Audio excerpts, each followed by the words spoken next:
नमस्कार। आज हम एक ऐसे सवाल पर बात करेंगे जो शायद हम सब ने कभी न कभी खुद से पूछा होगा। अगर मैंने उस दिन वो फैसला न लिया होता तो आज मेरी जिंदगी कैसी होती। बिल्कुल।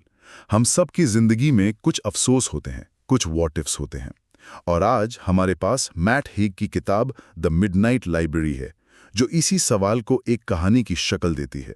ये कहानी नोरा सीड नाम की एक 35 साल की महिला की है जो अपनी जिंदगी के हर फैसले पर अफसोस करती है। उसे लगता है कि वो एक नाकामयाब इंसान है। हाँ, और इसी निराशा में वो एक ऐसा कदम उठाती है जिसके बाद वो मौत और जिंदगी के बीच फंसी एक जादुई लाइब्रेरी में पहुंच जाती है।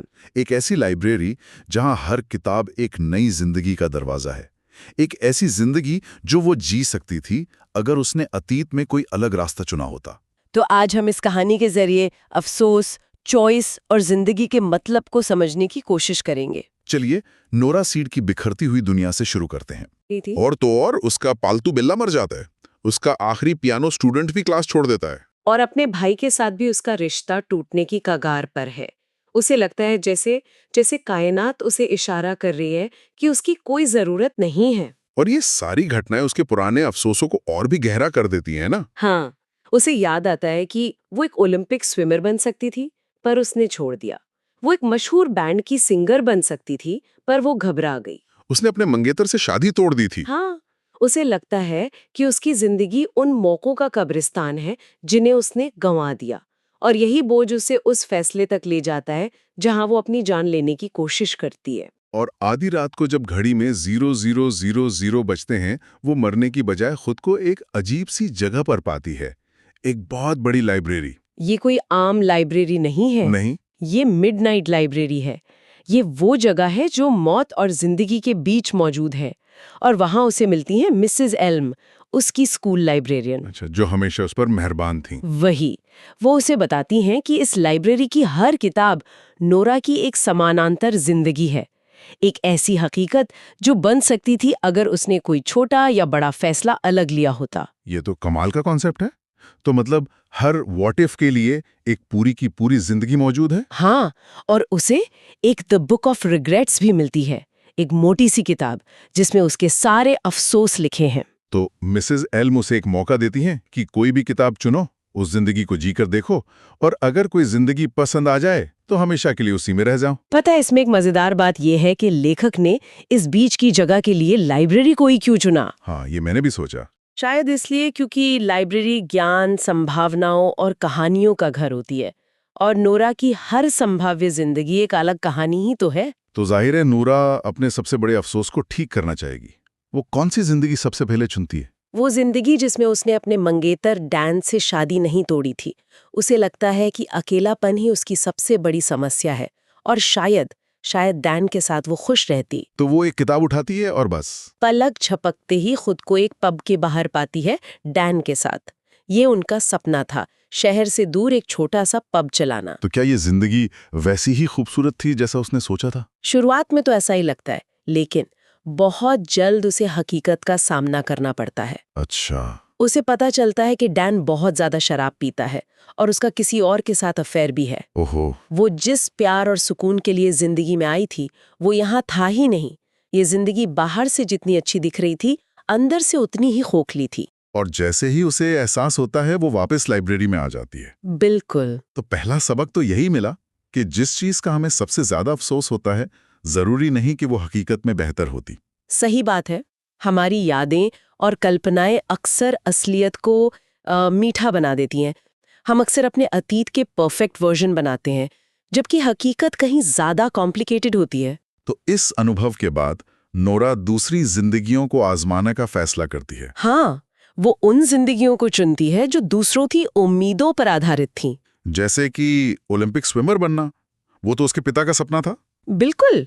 वो उस जिंदगी में जाती है जहां उसने तैराकी नहीं छोड़ी थी। वो एक वर्ल्ड चैंपियन है, बहुत अमीर और मशहूर है। उसके पिता उस पर गर्व करते हैं। लेकिन इसमें भी कुछ तो गड़बड़ होगी। हाँ, उसे पता चलता है कि इस जिंदगी में भी वो डिप्रेशन की दवाइयां ले रही है। उसकी शोहरत ने उसे इतना व्यस्त कर दिया कि वो अपनी माँ के अकेलेपन को नहीं देख पाई। जिनकी मौत हो चुकी है। और उसका भाई? उसका भाई उससे नफरत करता है क्योंकि उससे लगता है कि नोरा ने सारा ध्यान अपनी तरफ खींच लिया। तो यहाँ भी वही बात हुई, उसे सफलता मिली लेकिन एक बड़ी कीमत चुकाकर। उसे शोहरत मिली लेकिन परिवार और मानसिक शांति खो दी। सही पकड़ा। चाहे वो डैन के लिए जी गई जिंदगी हो या अपने पिता के लिए, दोनों में वो खुद को खो देती है। इसके बाद वो एक ऐसी जिंदगी चुनती है जो शायद उसके अपने पैशन के ज्यादा करीब थी। हाँ, एक ग्लेशियोलॉजिस्ट यानी हिमनद विज्ञानी बनना। वो आर्कटिक में रिसर्च कर रही है, दुनिया को ग्लोबल वार्मिंग से बचाने का काम कर रही है। ये एक रोमांचक जिंदगी है। लेकिन मुझे लगता है यहाँ भी कोई ट्विस्ट होगा। हाँ, यहाँ उसकी जान पर बनाती है।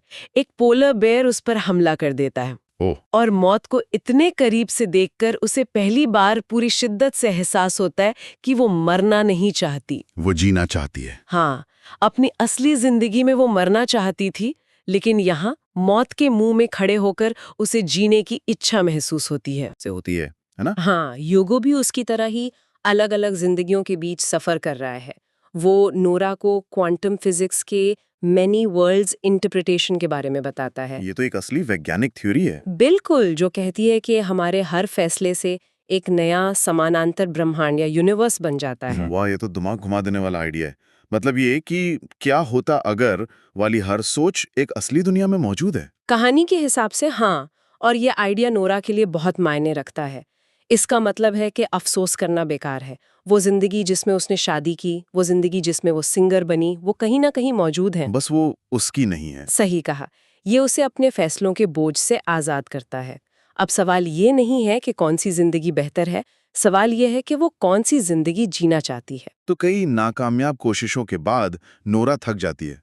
वो बस एक शांत, सामान्य और खुशहाल जिंदगी चाहती है। और फिर वो एक बहुत ही छोटे से फैसले पर आधारित जिंदगी चुनती है।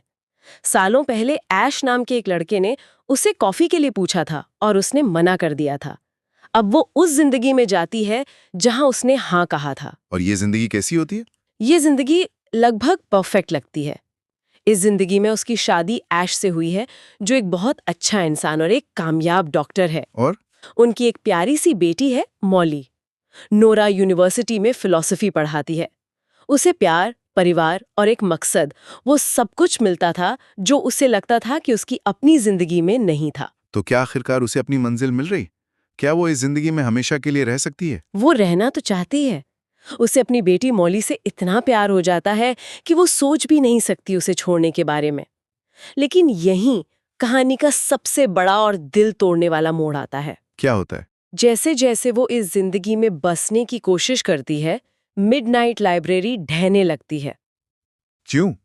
ऐसा क्यों हो रहा है? मिसेस एल्म उसे बताती हैं कि लाइब्रेरी उसकी रूट लाइफ यानी उसकी असली जिंदगी से जुड़ी है, और उसकी असली जिंदगी में उसका शरीर मर रहा है। ओह, तो अगर उसने जल्दी जीने का फैसला नहीं किया तो लाइब्रेरी हमेशा के लिए खत्म हो जाएगी और उसके साथ नोरा भी। इसका मतलब उसे इस परफेक्ट जिंदगी और अपनी बेटी को छोड़ना होगा अगर उसे जिंदा रहना है तो। ये तो बहुत मुश्किल फैसला है। यही कहानी का सार है। नोरा को एहसास होता है कि ये परफेक्ट जिंदगी उसकी नहीं है। उसने इस जिंदगी को जिया नहीं है, उसने इसे पाया है।